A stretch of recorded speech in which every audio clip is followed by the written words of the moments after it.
some people who could not be here with us today. So they will be missed, but they wanted to get all the information.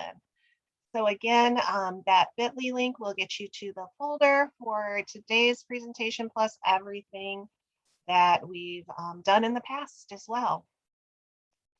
Let's see here. Okay, so today we're going to do, I think, 3 polls. So we're going to be using Slido.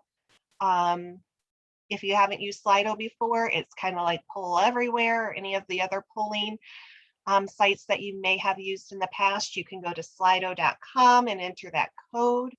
Or when we do a poll, that QR code will come up and you can go ahead and just scan that with your phone, with your phone's camera, and that will bring up the poll for you that way too. So we have 3 of them kind of peppered throughout this morning. And so we just ask that you participate, looking for some information from everybody. So this morning, we are going to dig into some information from and about MAS FPS. I'll talk about some professional learning opportunities. Casey's here to provide some updates on special populations. There is a new document that was released about Nexus and MyKIP that we're going to dig into. There's some miscellaneous updates we'll talk about. They didn't really fall into any category. And then we're going to briefly talk about equitable services to private schools. So we do have Casey with us this morning. If you want to say good morning. Good morning, everyone. I'm happy to see you and chat about some updates that we have with our special populations areas. And Michelle Kucher is here with us this morning. We're happy to have you, Michelle. Good morning, everybody. Good to be here. Good to see your faces, at least. Yeah, absolutely. Okay, so we're going to do a check-in this morning. In the chat, I'd like you to put, what number of cat do you relate to the most right now and why?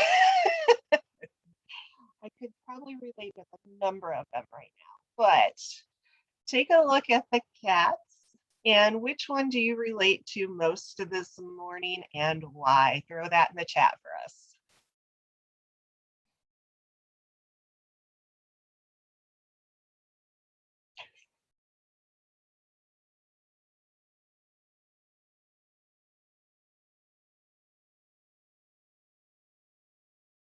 Ooh, a couple 4s and 5s right off the bat. It has been a long week. Ooh, lots of coffee, Beth. Yep. Bright-eyed and bushy-tailed. Yes, along with number 6 with the coffee there. Yep. Oh, bit in the deer in the headlights. Number 1. Yep. Trying to figure out what's going on.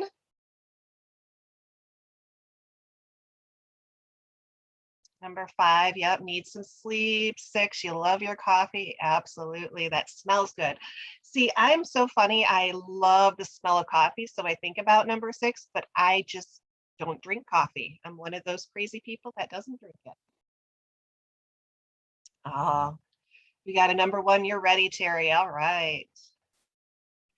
We all sometimes in the course of a day feel like every single one of those cats, so thanks for sharing this morning. Okay, so first of all, today we're going to talk about MAS FPS. So the Michigan Association of State and Federal Program Specialists.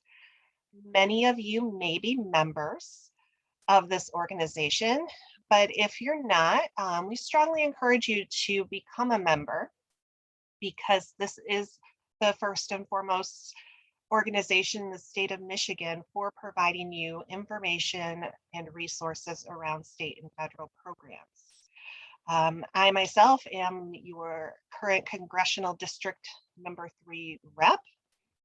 I've also served on the board as a president before, and Mike Birdie, who's with us today, he is currently the immediate past president and is also your congressional district 3 alternate. And so we just encourage you to join this group of colleagues to not only get the resources of professional learning, but the networking that's involved in this group is fantastic as well. So if you are already a member, MAS FPS has transferred to a new online system for membership for professional learning registration. And you will need to transfer your membership to the new system. So if you go to masfps.org, I'm going to see if that will take me there. And in the upper right hand, well, I'll show you our website first. We have a lot of information. Our directory is going to tell you who our board members are and our congressional district reps around the state, who they are as well, with their information. We have some resources. We have links to our parent organization, which is NFIPA, that has different opportunities for MAS FPS members. We have an events page that lists all the professional learning. We have some sponsors that not only sponsor our conferences, but provide us with a lot of information, some documents from the organization. So if you are a current member, you'll need to go into the upper right-hand corner and click on Join Us. And I'm trying to remember how I did this because I already did this.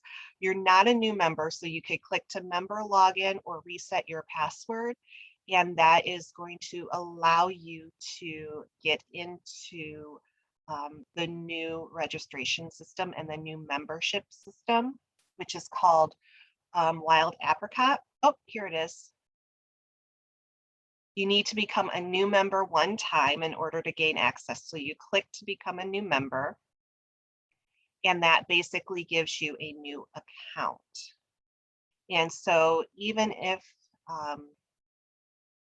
your subscription may or may not be up, you still need to go in there to become a member to join us because of the transfer from one system to the other.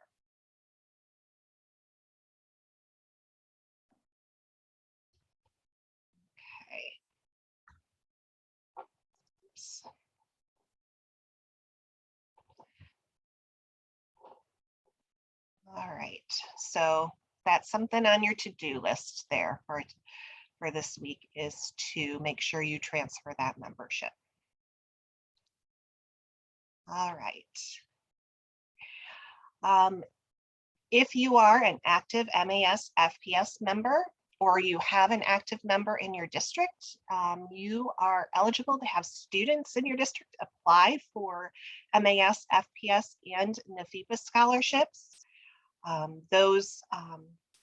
That information will be sent to active members by myself, and if you're not in our congressional district, by your congressional district liaison. So Kent County is kind of weird in how those congressional districts run. So while the ISD is located in Congressional District 3, there are some of you within Kent ISD or Kent County that belong to Congressional District 2. So while you may get information from me, you will probably get information from the Congressional District 2 rep as well, which is David Hunt out of Muskegon ISD. So whoever you get it from, it doesn't matter. We're going to have the same message. And he's probably invited you to those meetings as well. But those applications will be coming out very soon. So look for those in your email if you are an active member or have an active member in your district. January is the deadline, and the top 2 candidates from Michigan will be sent to NFIPA to compete for 4 national scholarship awards. So another benefit to becoming an MAS FPS member.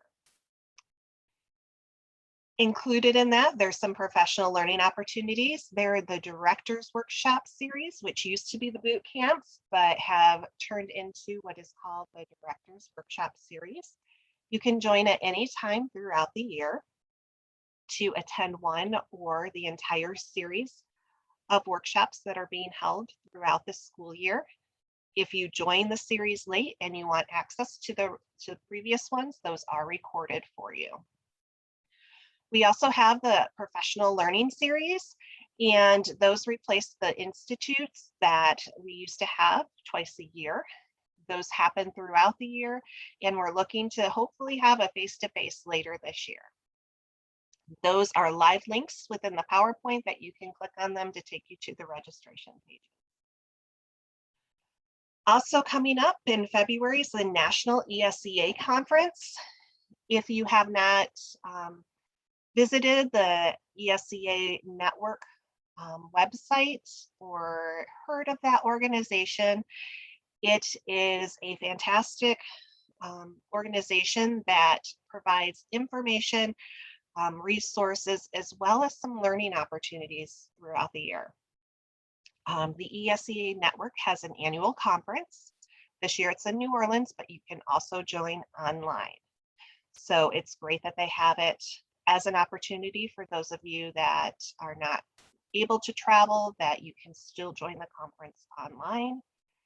But the organization itself does not cost anything to join. And they also have some free events throughout the year. And so some different webinars and things that they've offered, especially during this last year when it's been difficult to travel to conferences and workshops. So I encourage you to take a look at that resource and get some information. In addition, NFIPA, again, our national parent organization, has their annual conference in March every year in Washington, D.C. And that conference is well attended. It's a lot of technical stuff, I'll say that much. We have people from the U.S. Department of Education that come and visit. One of my favorite sessions is always the audit findings. So what are some of the craziest audit findings that they find when they audit school districts throughout the year? And it's unbelievable some of the things that they turn up. So that's always one of my favorite sessions at that conference. So just a few things to look forward to if you're able to. And we also have 2 future network meetings coming up. The one in January will be virtual at 9 o'clock. May 5th is at 1 o'clock, and that's to be determined based on what MDE is going to be doing at that time. The morning of May 5th, Michelle and her team, the rest of team 2, will be with us to present our spring workshop, where we get all of the good updates that will take us into the summer and into the fall of the next year. And so if that's face-to-face, then we will be face-to-face. If that's virtual, then we will be virtual at that time. So we'll keep you updated as we get towards that date. I don't know, Michelle, if you have any updates on that this early in the year. No, right now, we're not allowed to visit schools or districts or ISDs unless we're invited to come and visit. So that may change, and hopefully as rates of COVID go down, but right now everything is still virtual. So. Okay, thanks for the update. Okay, so I am going to turn it over to Casey to share some updates for us. Great, thank you. So good morning, everybody. Hopefully you're enjoying kind of the last nice days of October. Lots and lots of stuff has happened and lots of stuff to talk about. So let's begin with English Learner. And if you are new to your role or to your attendance here, I'm Casey Gordon, and I work with Special Populations. Special Populations is a separate federal category that includes English Learner, Immigrant, Refugee, Migrant, McKinney-Vento Homeless, Foster Care, Adjudicated Youth, and we also consider students at risk in that category as well. I also do things that are just weird. So if you have weird questions, then toss them my way and I'll figure it out for you. So English learner, the final allocations have been appearing in the last couple of days on the MDE site. Section 41 saw a huge increase in our state budget this year. This is for students who score below a certain threshold on their WIDA test every year. We have districts that are now getting, like $200,000 in Section 41, and that's new, and that hasn't happened in a long time. So you may be thinking, I don't know what to do with this. I don't know what's a smart investment I should be making. I'm not sure what's allowable or not allowable. I am happy to help you with that. So if you have questions about that, please let me know. These are supplemental funds. Title III EL, the final allocation was just posted yesterday on the MDE site. Title III Immigrant went up a few days ago. Those are two different pieces of Title III. And so when you do your Khan app, there is Title III English Learner and Title III Immigrant. Of course, these are both supplemental. They're optional to take. You still have to provide EL services even if you don't take them, but these can help. The Title III EL is pretty standard. It's just a per student allocation. Title III Immigrant is always based upon how many students are eligible within the state, so it fluctuates. With Title III Immigrant, in previous years, MDE has sent something out and said, hey, are you interested in taking immigrant or not, and then recalculated.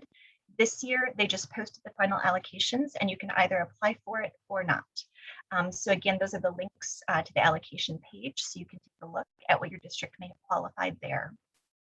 When you go into your Khan app, when that eventually opens, if you would like to apply for your Title III EL and or Title III Immigrant, then you would do that in your grant selections. Now remember that Title III EL is the one where there is a threshold. If your LEA on its own does not receive at least a $10,000 allocation, then if you want those funds, you have to join a consortium. Kent ISD hosts a consortium for our schools, and every once in a while we take in a few others that need some help. But Muskegon ISD also has one, Ottawa area also has one. So there are lots of consortia you could join if you need to join a consortia to receive those funds. But Section 41 and Title III Immigrant go directly to LEAs. So you don't need a consortium for those, just a consortium for Title III EL.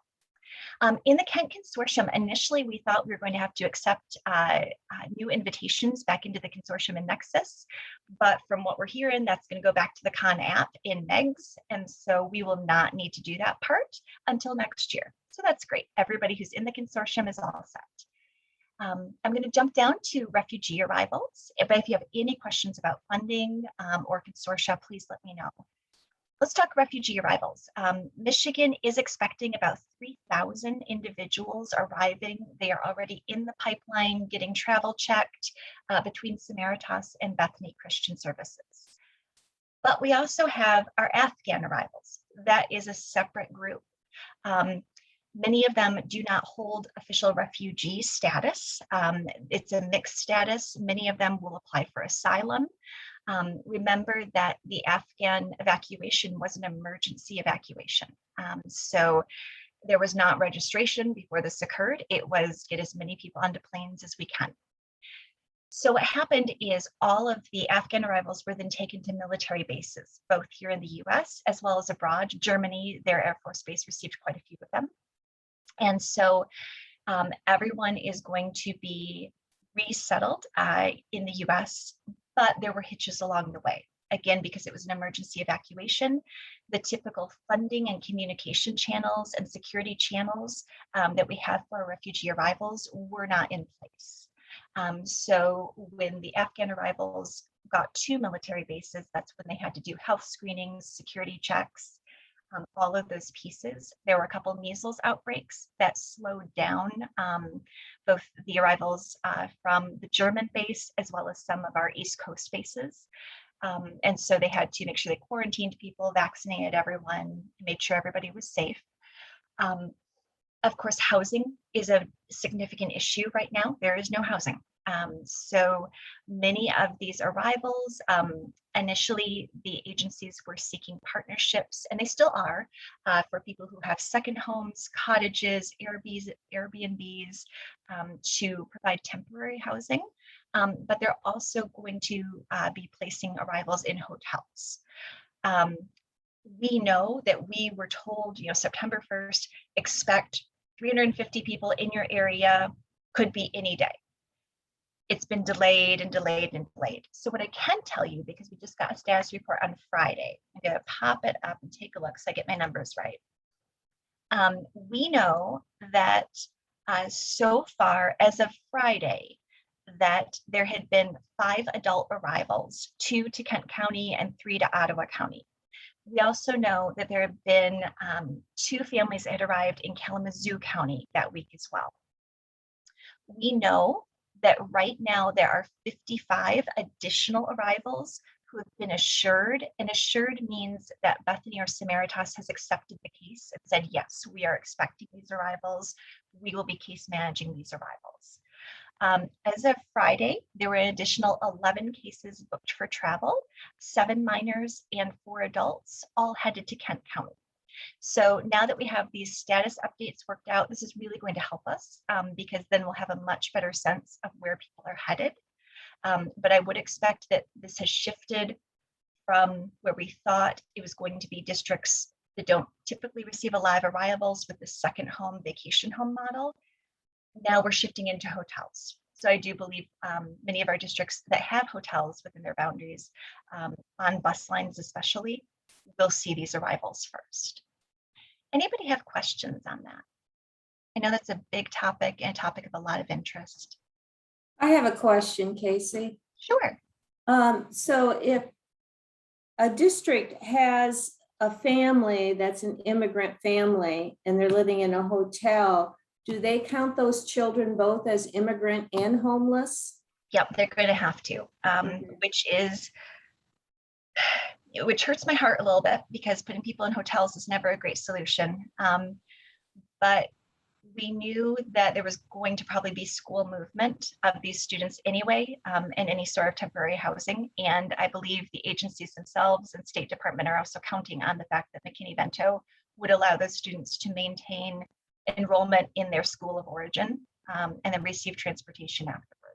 So these are families that if they're placed in hotels initially are going to be McKinney-Vento eligible. Thank you. No problem. So rolling right into McKinney-Vento homeless. And if you're saying, what is MV? The McKinney-Vento Homeless Education Act is our federal legislation that protects our students who are experiencing homelessness. So we have a regional consortium that we are the fiscal lead for, and I provide the technical support for between Kent and Allegan counties. And so all the LEAs, public LEAs in those counties are part of it. Right now, since Nexus just launched, we were able to start adding consortium members yesterday. Everyone has to rejoin due to the switch to Nexus. There's been some confusion, so if anybody can describe exactly what you click to join an invitation, that would be great until we have some sort of screenshot document, maybe from MDE, because I can't see what you see. And so I'm trying to walk you through it, but I'm guessing at this point. But Kent ISD has issued the invites to join our consortium to every public LEA across Allegan and Kent. So please make sure that you get and accept those. Services only if you have the choice. But at this point, just mark anything to accept that invitation and we'll figure it out later. Title I set aside. I'm sure Laura will be talking about this later, but the Title I set aside is required and for our students experiencing homelessness. There's no particular amount you have to set aside, but one thing to keep in mind is that you can use your Title I set aside to support things like school of origin transportation. So you might want to think about that. If you have a lot of students that need that school of origin transportation, it might be something you want to consider. And of course, academic support like tutoring is really a good thing too. Replacement uniforms, those sorts of things you can use your Title I set aside for. In addition to that, of course, we have our grant funding, our regional grant funding, where we provide reimbursement for educational items, welfare items, excess or stopgap transportation. We also provide direct support to our shelters across Allegan and Kent so that schools don't have to try and provide tutoring at those shelters themselves. So that's a really important thing to know. And your liaisons are fully up to date with this. They receive weekly updates on everything with our grant. Important to know is if you are in Kent County just had a drastic reduction in family shelter. Normally, Kent County had a capacity of about 46 family rooms.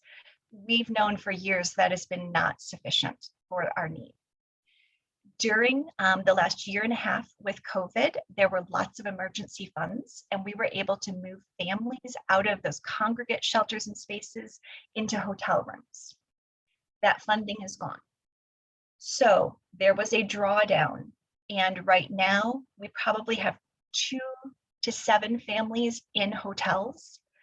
All the other shelter spaces are being used, but this has dropped our capacity to 22 family rooms in Kent County right now because there's construction going on at Mel Trotter.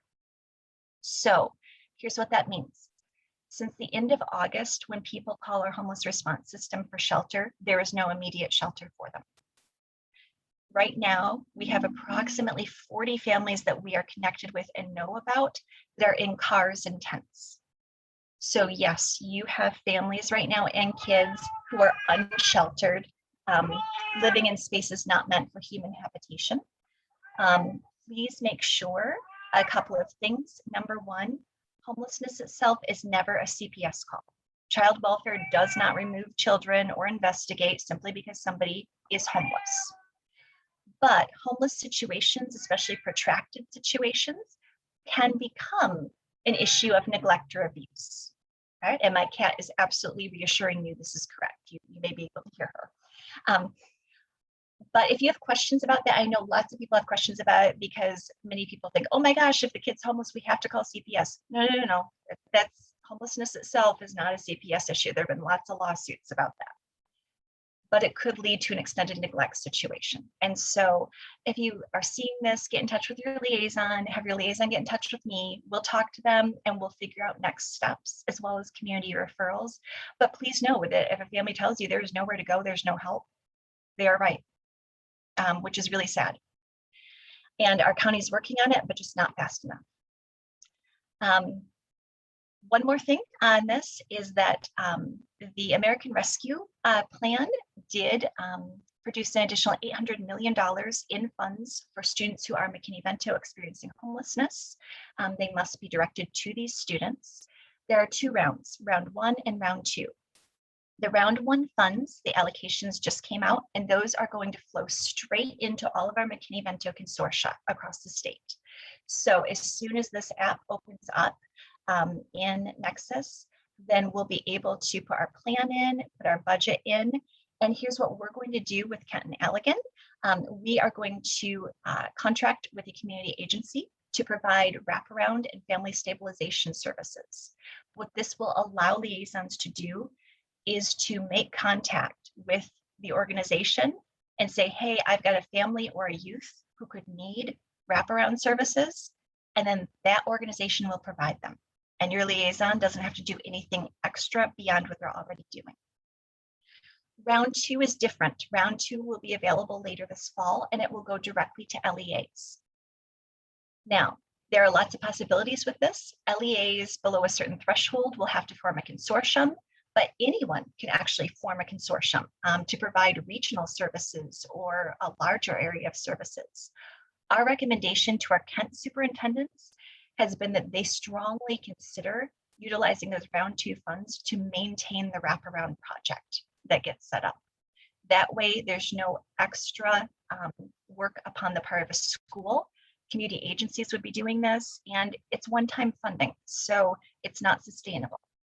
But we are certainly happy to talk with you about potential plans, potential ideas, and work with you as these round 2 funds become available. It is critical that we continue to identify our homeless students. Our count was down 755 students last year from where we typically are. And that is significant. That means kids got lost, families got disconnected. So we need to try and find everybody and get them identified for services. Then finally, foster care, please remember as you do your Con app and do any amendments to Title I budgets that students in foster care are supported through Title I funds. So you absolutely should be providing some academic support, some potential assistance for school stability services, potential educational items for students in foster care that should come from your Title I budget. So they should be included in we have weekly updates on SMORE, and you can either just check out our webpage through the link, or if you'd like it to be emailed directly to your box, just send me a quick email and I'll add you to the list. And if you have any questions, if you'd like me to come out and see you, meet with you, I'm happy to do so in whatever format works best for you. Any questions, I'm happy to help.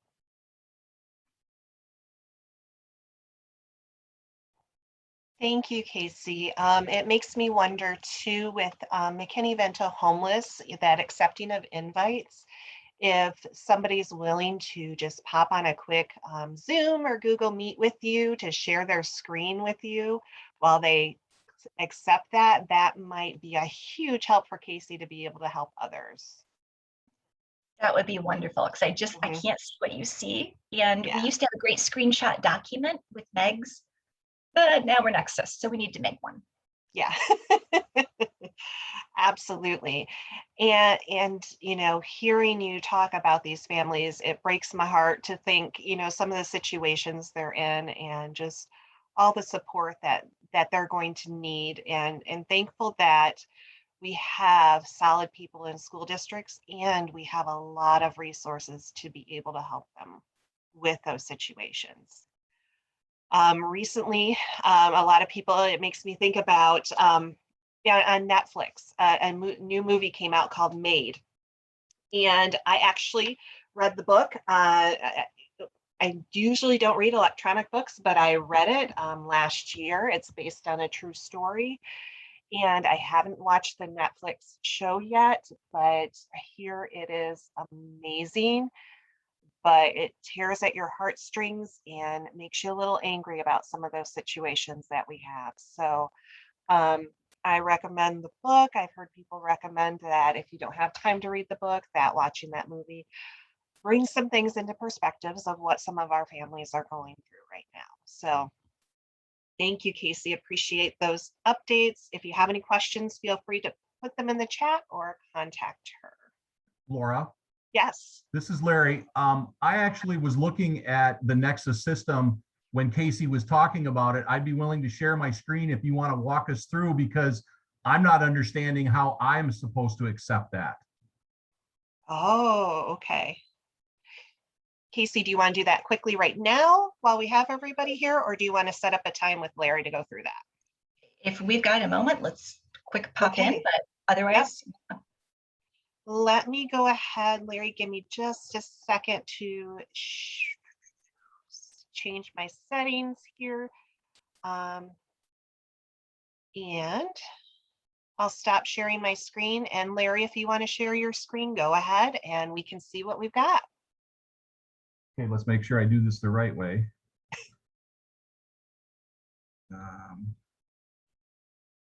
This one. Are we seeing the right screen? Yes, we are. Thank you. Okay, so I went in, I'm assuming the grant that we're talking about that Casey wants us to do is this homeless students grant here. And so when I open that, providing it opens, this is what I'm seeing. I'm a level 5, so I don't know if that's what's causing my problem, because I'm only listed in here as a level 3, but I'm a level 5 here for Kentwood. So if you know what, Larry, I think it is, because guess what? I was a level 4 and MDE had to do something on their end to readjust a security setting for me. Okay. And that was just a day ago, because you should be able to click that consortium grant member acceptance, and it should allow you to do that. But I'm wondering if maybe they've got a security issue on their end. Oh, that's beautiful. Okay, we have an invite. Wonderful. So then we edit the invite. All right. Funding and services, I assume. Beautiful. Go ahead and click services only on this one. I know the homeless grant is weird. We used to not have options on that. Okay, You still receive funding from us, even though it's just services only. And click save. okay, yep. Save that. And then you should be in. Okay, That was great. I was able to grab a couple of pictures of that to help me walk people through. okay, Thank you so much. And you're in, you're good. okay. Well, hey, one thing I can check off my list today. All right. High five, Larry. Awesome. Okay. I will stop sharing now. So it's back to you, Laura. Thank you, Larry. I appreciate that. It definitely helps us, on our side, we don't always get to see everything or know what it looks like. So definitely a big help. I appreciate that.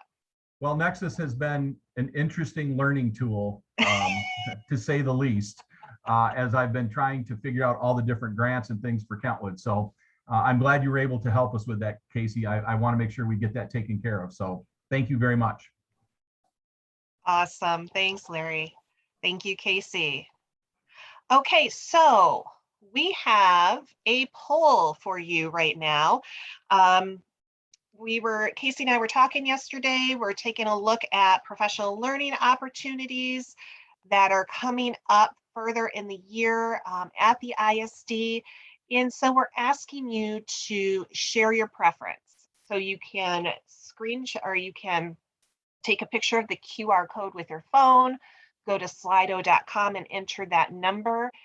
But would you please reply? Our district prefers that the ISD provide professional learning either face-to-face, virtually, or it doesn't matter. You could do it either virtually or face-to-face. So if you could take a picture of that QR code with your phone, or go to slido.com, enter the number, and give us your response, please.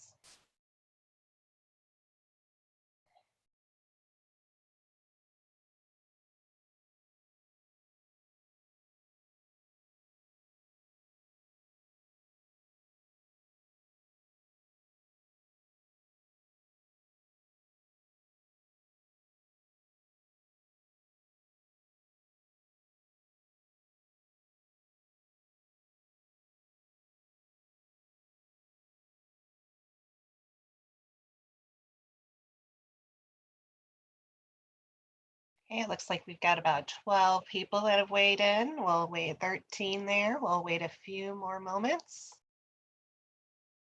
for you to be able to access that and respond to what is your preference for professional learning at the ISD.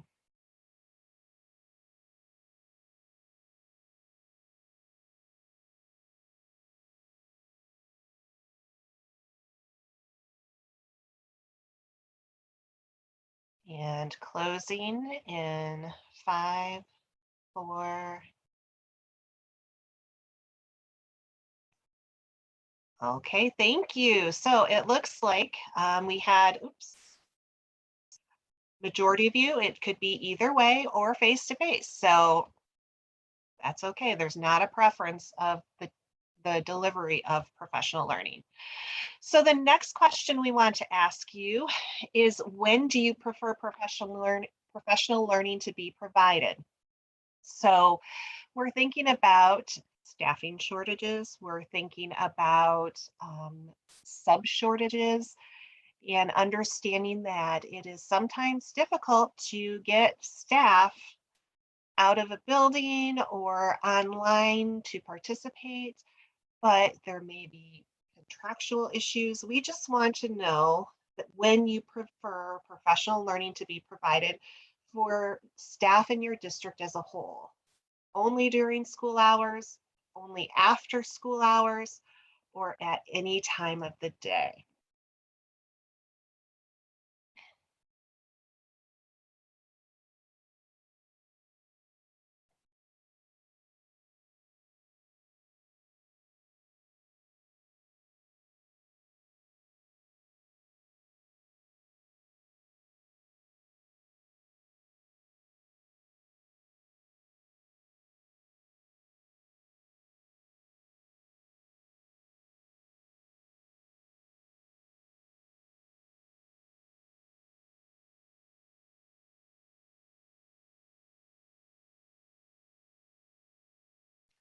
Okay, and we'll close the poll in 5, 4.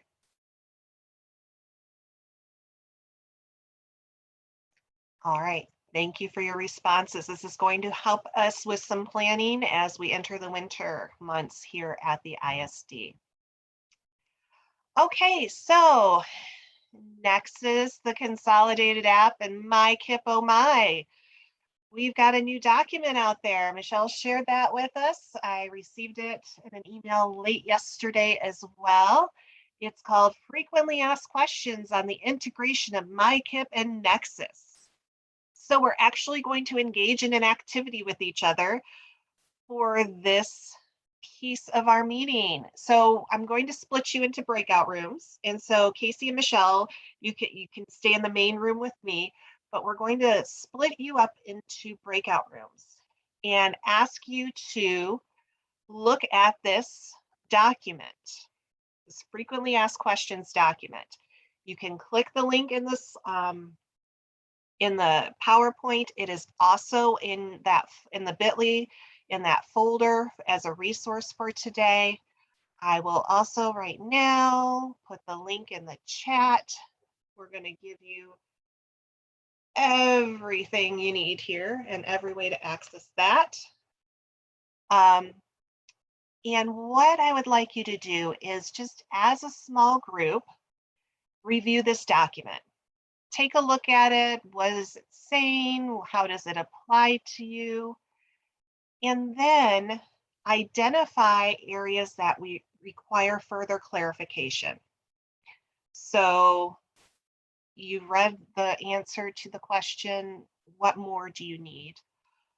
And what additional questions might your group have about the integration of MyKIP and Nexus and thinking about the consolidated application that this document does not answer? Okay, so you're going to review the document in your breakout room, identify areas that require further clarification, and then what additional questions might your group have? Going to have someone in your group record those answers, questions, and then share out when we come back. You'll have about 10 minutes with your group, and then we'll come back as a whole to debrief. What questions might you have about our activity that we're going to do together? Thank you, Susan, for putting those items there in the chat. And Michelle, yep, the FAQ is also posted on the MyKIP website, so we've given you multiple ways to access that. All right, and now let me see here. Okay, let's get your breakout rooms going. Let me see here.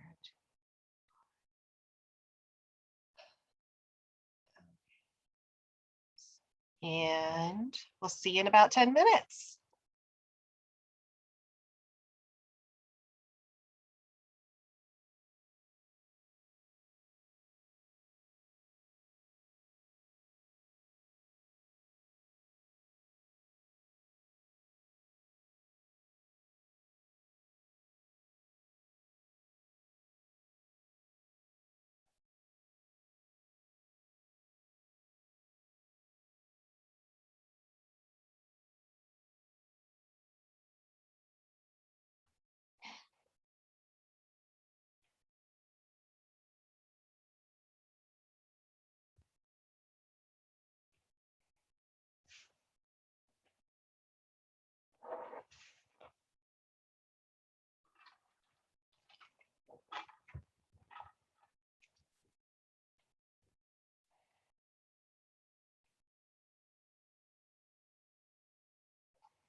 Thank you, Casey, for your updates. No problem. I'm so glad Larry was able to like hop on and go, oh, I can do this. I know. Oh my gosh, thank you. Because now at least I know how to talk people through this. Because I have like 12 emails in my box between yesterday when this went out and this morning about it's a new system. I don't know where to do this. Yes, absolutely. But we ran into problems because when they released the app at first, we couldn't add any consortium members. So that was a problem. And then we found out you had to increase your level from a grant writer up to be able to do that. And although ironically, when I said to the business office, hey, I'm okay if you guys just want to add all these, they were like, oh no, we'll just up your level. It's okay. Yeah. That's fine. Yeah, so I'm so glad to see it and know where we're going. Yeah, me too. We have a good group that, somebody will just jump in to do it. That was great. And now Kentwood's in, so that's one more I can just take off my list. Yep. Yes. So I'm going to go into Nexus myself this morning and we'll see if we run into the same issues of adding. Yeah, and it was weird because even after Anna bumped up my level, then there was still something weird on MDE's side that they had to fix, which is kind of like I was wondering with Larry, where he's like, I'm a level 5, but it's listing a 3.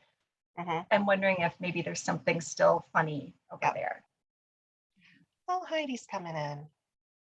Yay. Yeah, I think that there's a component of Nexus where you have to go in and you have to reassign people to certain grants and potentially levels. I thought there was some information about that in some webinars that we've had. Good morning, Heidi. Good morning. Hey, Heidi. We have people in breakout rooms right now. Oh, gotcha. So sorry. That's all right. I can go join ahead. till 10:30, so I'll just hang out here if you Okay. like. Okay, That's thank fine. you. Yeah, you guys no doing? problem. Good. How about Good. you? Doing well, thank you. It's been a busy week. Yeah. Can't believe it's almost November. Crazy. I don't know if I want to think about that or not. I know. I think the first S that we have is going to be a big shocker. I love that. The first S. Sorry for that four-letter word. Oh, geez. It's a good thing you censored that because we're being recorded. Oh, I That's forgot to right. stop the recording. Hold on. Pause the recording.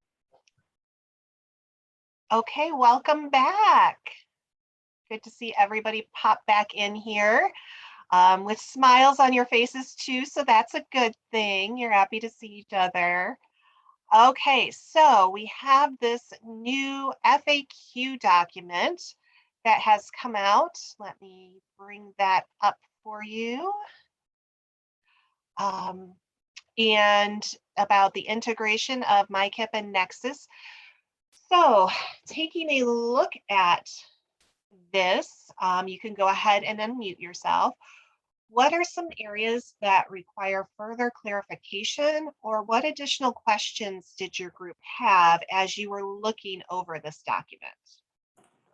Laura, I'm speaking for group 1 that worked in this. I think our biggest question as we look at it, number one is trying to digest it. It was hard to talk in a group and try to read through the document and read what's all out there. So getting the document, looking through it, reading it, getting a feel for what's in there, what questions that the state is asking us is going to help us. But our biggest concern is what it's going to look like and how we're going to tie those two together once we see the application, once we see how that all works together.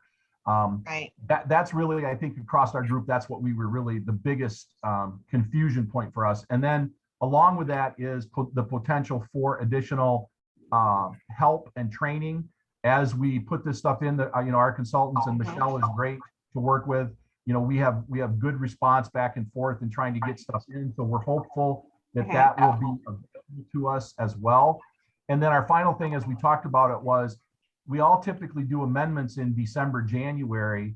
And so is there going to be a opportunity later in the calendar year, the school year, to amend after we get the initial ones in? Because if the app opens by the end of October, we have 30 days to get it in. Now we're into November. Things always change. And so we're concerned that is another thing that we want to have more information on. Okay. Thanks, Larry. Mhm. What other questions or considerations or wonderings or clarifications did your group come up with or need regarding this document or the topics related to it? I'll speak for room 3, Laura. Mhm.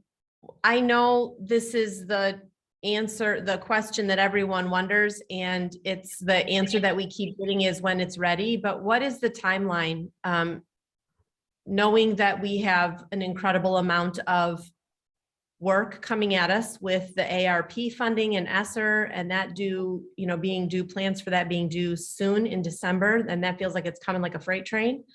How is this timeline going to either overlap with or be different than this? That was one of our questions. And just for our own planning sake, knowing that everyone's calendar looks like mine. So having time to actually do the work, it would be good to know in advance how much leeway we're going to have for that. We wondered what agreement numbers are. So we see that referenced and we think that it might mean our MyKIP goals. Are we going to have to represent those somehow in our consolidated app? Or is that work that would happen once it's transferred to Nexus? So we just weren't clear on what our agreement numbers. And then the messaging seems a little mixed to us in that we were told last year just put one goal in, but we're being told that all of the funding has to tie to one of our goals. And that makes it tricky when you only have one social emotional goal, since that was the large focus. So we just wonder if the expectation has changed and we should be adding additional goals.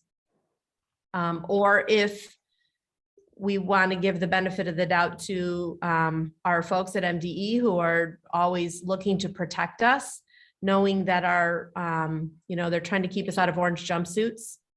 And they're making sure that our funding does tie to actual improvement plans as required. So we just wondered, like, the mixed messaging on that is confusing and we need, we're get all the points people. So we want to make sure we're doing it right. Absolutely. Thank you for sharing on behalf of your group. I can speak to the agreement numbers. There was last month messaging that came out that districts needed to go into MyKIP and correlate it to an agreement number that was in the EEM for each of their buildings. And the school improvement team, if you hadn't done it already, the school improvement team did it on behalf of all the districts. So those agreement numbers have been correlated within MyKIP. Okay, that's super helpful. We just didn't know what that was called. We knew you did that for us and we're so appreciative that you did. We just didn't know what it was called.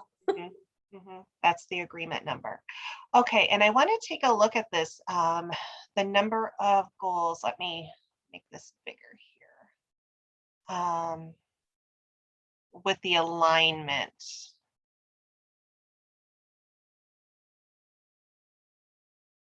That was in the document here? That all goals needed that will be funded, or all things that will need to be funded need to be in the plan? I'm going to need help from my group mates because I don't remember where that was.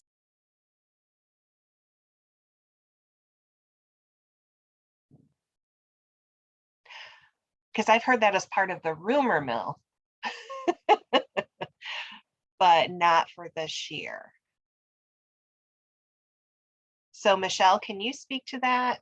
That all the goal, everything that's going to be funded needs to be in MyKIP this year.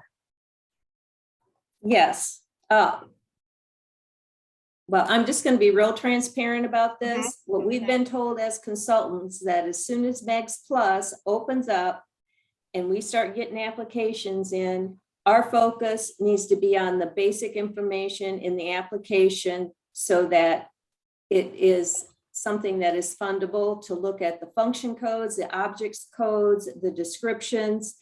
And if we want to go back and look at school improvement plans from previous years, because your plans are supposed to be from 3 to 5 years anyway, that we want to make sure that it ties to some kind of goal, or but that we're not going to be specifically looking at that unless you are being monitored or audited, then we definitely will be looking at your plans.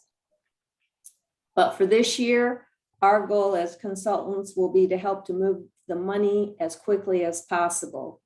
So, and because the application was decided quite quickly that it would be in MEGS Plus this year, we don't have that alignment or that availability to be able to do that. Mhm. Also, our spring workshop, ideally or hopefully, it will be primarily for training on Nexus. That Nexus will be ready. We'll be able to do a lot of training during that period of time and hopefully answer questions for the following school year on both MyKIP and Nexus and that alignment.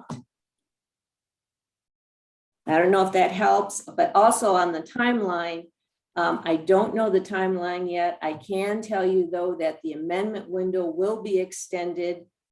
And also remember that if you have a reasonable explanation that you need to do another amendment sometime in March or April, let's say you couldn't fill staff positions and you have this extra money and you want to provide summer school, you contact me. I can usually get an exception to do another amendment. In the past, it would be a third amendment. But so just keep that in mind too. You can always contact me and say, what can I do? This is our situation in our district. This was unforeseen. And I can usually get an exception so we can work that out for you, because we want you to spend all your funds during that fiscal year. So whatever we can do to support you to do that, we will certainly try. Mhm. I Thanks. do have a meeting this afternoon that we're supposed to get an update on MEGS Plus and when it will be ready. So if I get any kind of information that is more reliable than what we've gotten so far, I will certainly get that out to everybody and let you know. But if you don't hear from me, it means I don't have any more information than what we have right now. Mhm. All right, thanks, Michelle, and thanks, Jen. Yep. What other questions, wonderings, considerations did your groups come up with this document in your discussion about it?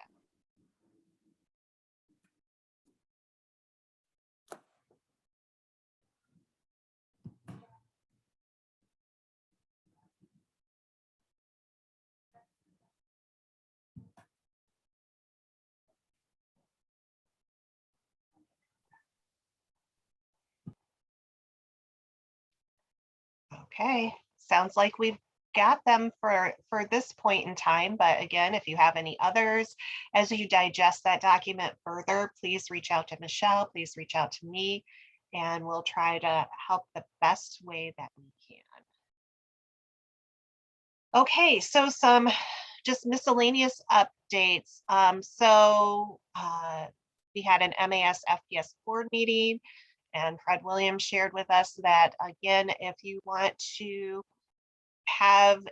need a Title I Part A waiver, because you're carrying over more than 15%, it's a freebie this year, but you still have to apply for it.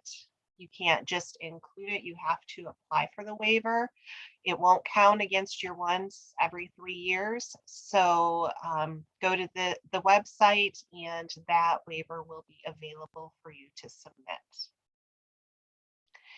In addition, on-site reviews this year, each consultant's going to be doing one, and those districts have been notified. So if you did not receive a notification yet, then you do not have an on-site review this year. And they are virtual. And they are virtual this year. Yes. Okay, and we talked about this question here, Fred, as Fred said, just like Michelle said, it's going to be extended. It's just going to look a little bit differently this year for your amendments. And then if you are new to your district or new to your position, the Michigan Department of Education paid for each district to be able to receive email updates from Title I Admin and ESEA Now. If you are not receiving those emails, you'll want to check in with your district to see if they are signed up or not. Those are links that can get you to those websites, but this provides a daily email on updates that are provided through the U.S. Department of Education, different articles. It will, like down here, gives you Title I terminology, do's and don'ts, the maintain equity to receive ESSER funds. The U.S. Department of Education just released a new guide on supporting students' social emotional needs. So these emails are full of different things that would help you in your day-to-day operations with state and federal programs. So if you haven't signed up or don't have that information, go ahead and you can go to Title I Admin and get signed up or get the information to sign up. Laura, I have one other update that just Yes. recently came to my attention. In Nexus, you will see a Title IV Effective Technology Grant. That is not the Title IV grant that's part of the consolidated application. So I just wanted to make sure everybody knew that in Nexus, that Title IV Effective Technology Grant is a competitive grant that you can apply for, and it's separate funding from the consolidated application. Your Title IV grant will still be part of the consolidated application, which will be in MEGS Plus. So that's been a confusion, and that did come up in our breakout group as well. Okay, So, got it. Adding it to the notes in here. okay. All right. Okay, we are going to run a quick poll here. We had a local district ask the question, so last poll of the morning. Thinking about student teachers and those staff that host a student teacher, do teachers in your district receive a stipend for hosting a student teacher? Yes or no? So again, take a picture of the QR code, go to the website, slido.com, and enter the number. But do teachers in your district receive a stipend for hosting a student teacher?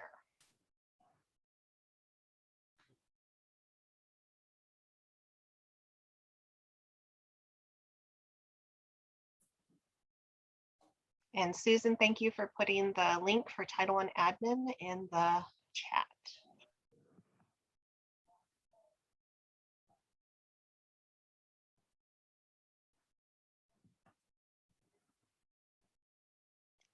Okay.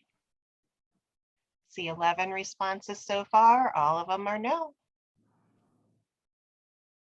You can continue to vote, but in looking at the time, we're going to move forward, and thank you for that information.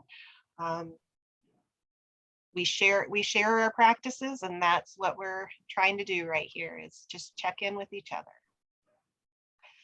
Okay, ESSER monitoring. There have been some questions about what level of monitoring is going to happen with your ESSER funds. And so I directly asked Kevin Walters the other day, what does that look like? And so he has added some slides to his PowerPoint, which his PowerPoint from our presentation from September is in our folder here. But basically it's been intense, he says, that US Ed is really going to focus on monitoring, thinking about it's a lot of money. It's a lot of money And so monitoring is going to be more intense than maybe we're used to. Again, what he says is to make sure you're documenting what you're spending money on, how you're spending that money, and make sure that you stay out of the gray area in the use of funds, and try to stay very clear with the allowability of those funds.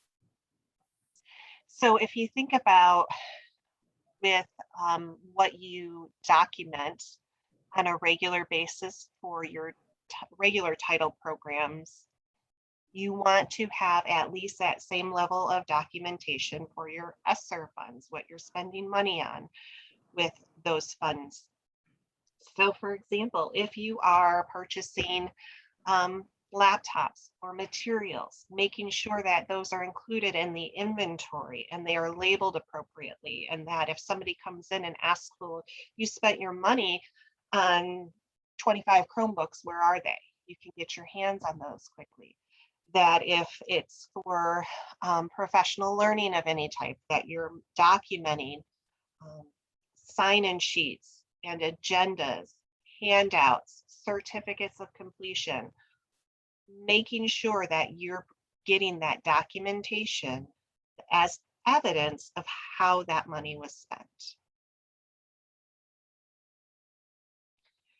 So thinking about ESSER and specifically the monitoring, what questions might you have about that?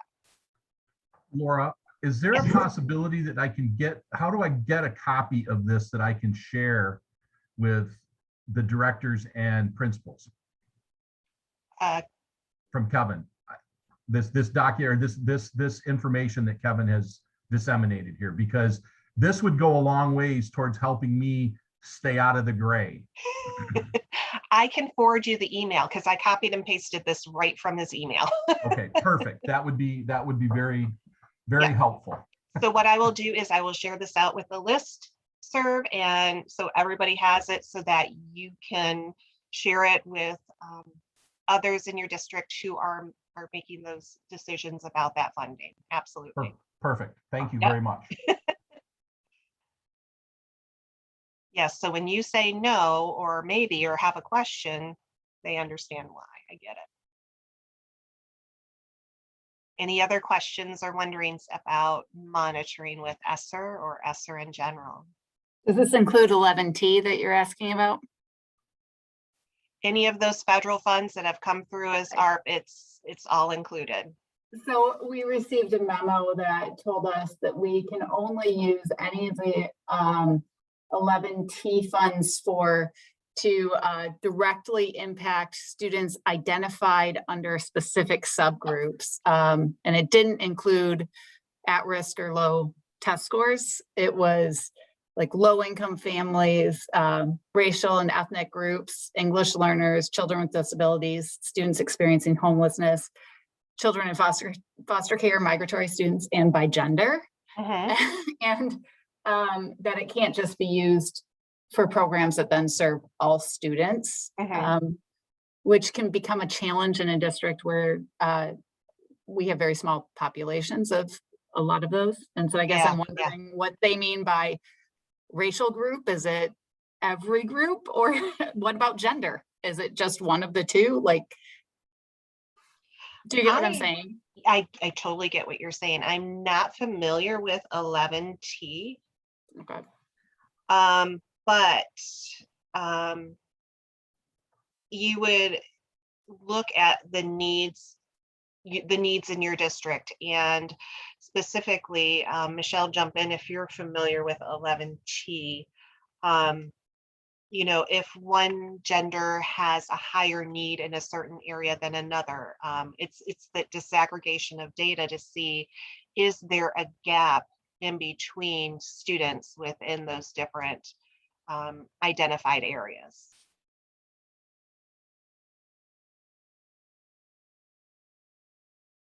So like we could offer summer school to girls, for example, but not to boys. It sounds like that, but again, I'm not very familiar. So I'm going to need to dig into that a little bit, and I'd be happy to chat with you about that, Leanne. Thanks. I'm not that familiar, but if you email Kevin Walters, Mhm. he is very good at getting back to you quickly with any questions you may have. He's fast, so. And he's the one, I do know it's under his charge, so he does all the ESSER, and 11T is under him as well, so. Mhm.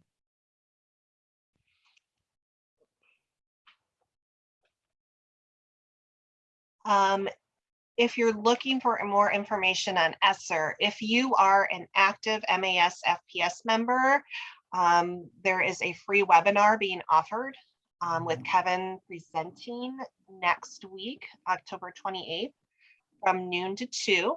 If you're a current MAS FPS member, that email has been sent to invite you to register to attend that webinar.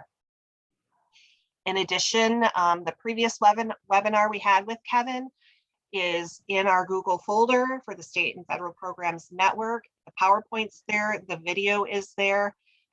But keep in mind, this was presented in September, and he is on a daily basis updating that information because he is so on top of it, as Michelle said. If something changes, he is getting that information updated immediately so that everyone has the most current information. And I do not know for sure if that webinar is going to be recorded or not for members who cannot attend the live webinar.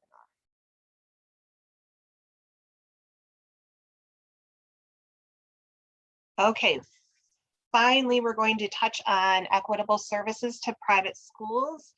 Just as a reminder that services for private school students must begin at the same time as services for public school students. So if you've already started services for students in your own district, you should have started providing those for those private school students in your area.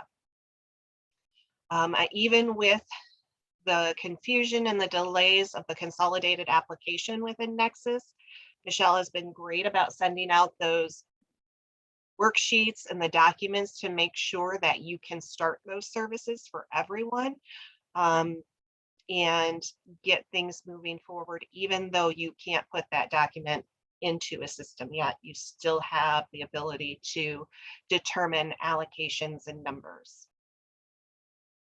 Some considerations as we move into out of fall and into winter here shortly.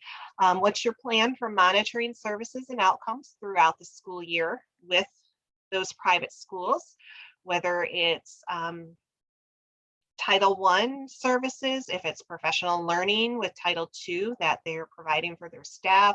How are you monitoring that throughout the school year and communicating with them on a regular basis?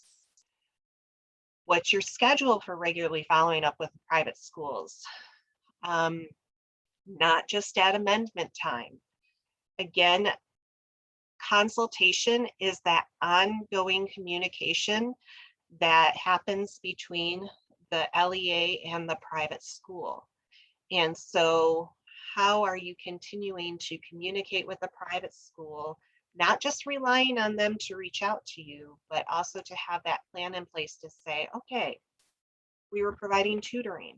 Let's take a look at those logs for your staff member who's providing that tutoring. What are the outcomes so far?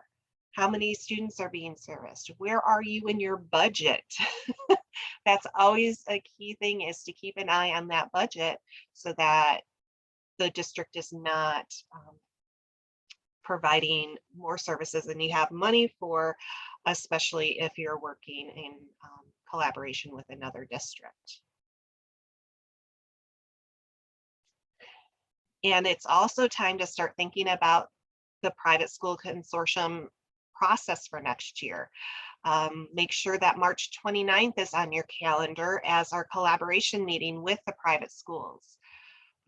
Everything can be found in the folder here, everything from past years, from current year. If you need that student list again, If you need contact information for a private school, everything is listed there.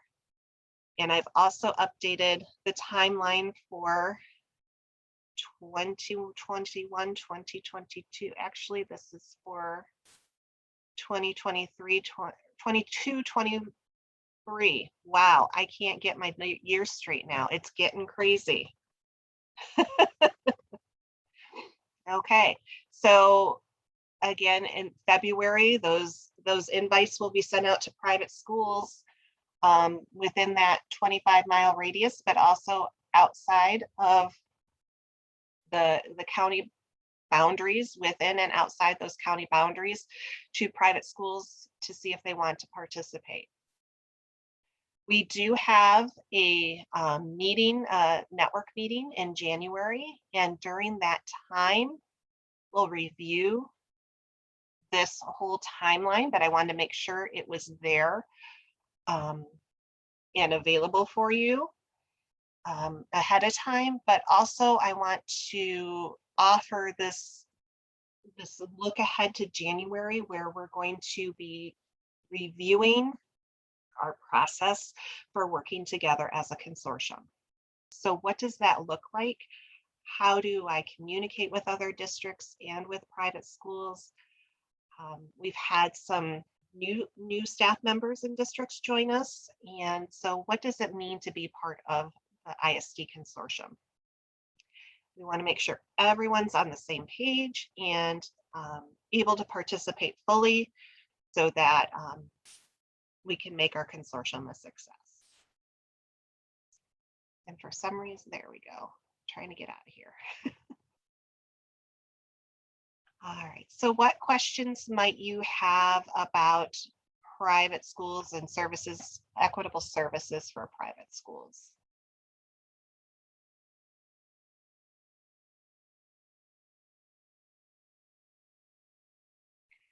Okay, any further questions you have? Again, feel free to contact me, contact Casey, contact Michelle, or contact Kevin Walters. We're all here to help.